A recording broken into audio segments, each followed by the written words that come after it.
Hello, this is Terrance here, and I was just the strangest thing that just happened. I got told favor. Terrance got told favor. Fuck around and find out. By the Americans of all people. Uh, Terrance, Terrance the Canadian from Canada got told favor by the Americans. And why did that happen? Apparently, well, I said you went to Moose Vegas, so favor on you. It's like, oh, fine.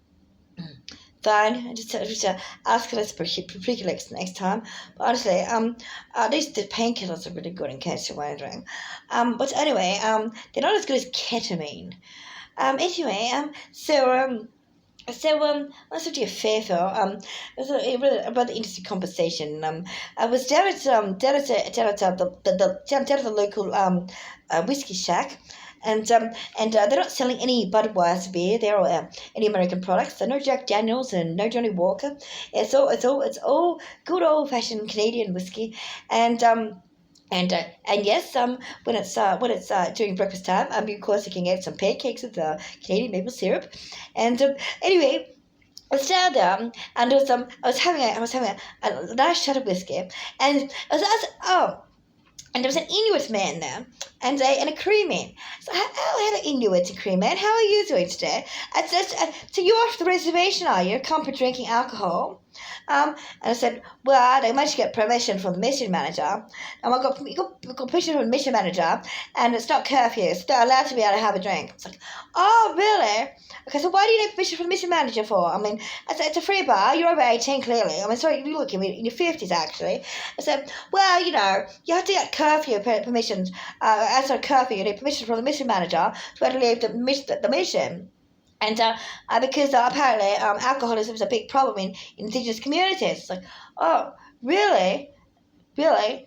And how come all the people around here are white people? I mean, there's a French Canadian over there from Quebec, and he comes to the bar fly every 10 o'clock in the morning, and he has at least exactly 6 shots of whiskey. And there's another one there from Toronto. He's exactly the same. Okay, he's an English Canadian, and they do exactly the same thing. All these Europeans here are alcoholic like you would not fucking believe, and they are drunk as skunk by lunchtime. Okay, but they're saying there's alcoholism problem in indigenous communities, and there's only 2 people here from indigenous communities, 1 Cree and 1 Inuit. Are you kidding? Of course, the Cree and the Inuit said, well, we think the same thing, Terrance. You seem like a wise man, and we don't even have alcohol in our communities, so we call them dry camps. Apparently, dry camps are a thing over in the reservations, and so well, it must be difficult to have a dry camp when you've got more snow there than you've got anywhere else on the planet. It's like, well, they said, well, that's true, but dry technically means alcohol free. It's like, oh, okay, so there's a chance you need to get alcohol sometimes to be able to start fires in the first place to keep warm. I mean, it seems like it might be practical. So no, they don't use that. Apparently, they use kerosene or oil. There's an oil rig about approximately 10 kilometers from their main hut, and in the case of the Inuits, the igloos, and it's run by Santos, BHP, Billiton, and Adani. Is it now? And the oil rig is run run by every single oil company in the world, apparently. So really, I guess 10 meters from their main igloo, their main house, their main hut, and it leaks every periodically and stuff like that, and so all their salmon gets poisoned, and occasionally walruses and things like that. It's like, oh, you're kidding. So what supplies do you rely on? So, well, they get fluorine in by Cessna approximately once every 6 months. They get shipping containers, okay, full of dried peas and corn, and cans of tin spaghetti. I said, you guys living off that? Did you like, anyone agree with living off that, they said. It's, oh, wow. I said, well, fuck around and find out. I mean, if you want to be on your native territories and that sort of thing, you'll be relegated to the tiniest corner of it by the Empire, and it'll be the most uncomfortable one, and they'll take what's left of you from there, too. That's what the Korean Inuit person said. So, oh, wow. I said, oh, well, can you believe it? Can you believe it? Oh. So anyway, it's quite funny. It's quite funny how they responded to that. They said, well, sometimes I go into the Montreal, and they find statues of one of the founders, and they put red paint on them. And I said, well, really? I said, yeah, because there was a war and everything like that. So when the French and English were killing each other, and the Yankees were joining in and all the rest, they were technically, that was, when they were taking a break from killing native indigenous peoples. It's like, oh, that's charming.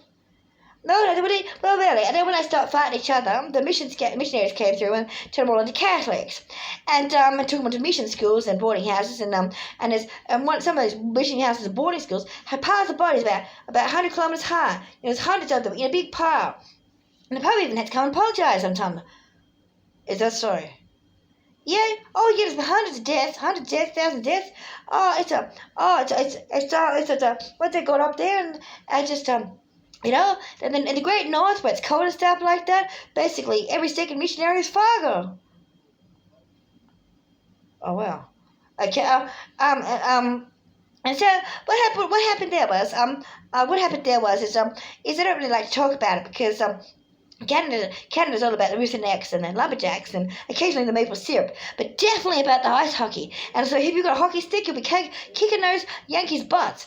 But the problem is with those ice hockey sticks is that's what the nuns used to use to discipline the Inuits and the Crees, the poor people. And sorry about using tribal names there, but what creates some familiarity for the audience. And well, as it turns out, the Inuits share borders territories with Alaska, and the Cree with some states, with some parts of the United States of America. Sort of like New Yorkie type area, Ontario type of thing. Like it might be around there somewhere, not quite sure. And again, if the tribal borders aren't accurately described by those names, again, I'm sorry, but just doing the best here. And honest to goodness, they like to go around the traditional hunting grounds and stomping grounds. So, you'll find undocumented people who are indigenous people to Canada who travel into the United States back and forth quite readily with relatives on both sides of the border, just the way they travel clean land work and that sort of thing. And honestly, some of them got captured in ice raids. And they just got taken back to the mission again. And so this, apparently the and the Cree man at the shack said, "Oh, well, you know what? They might as well live up to the stereotype and get drunk."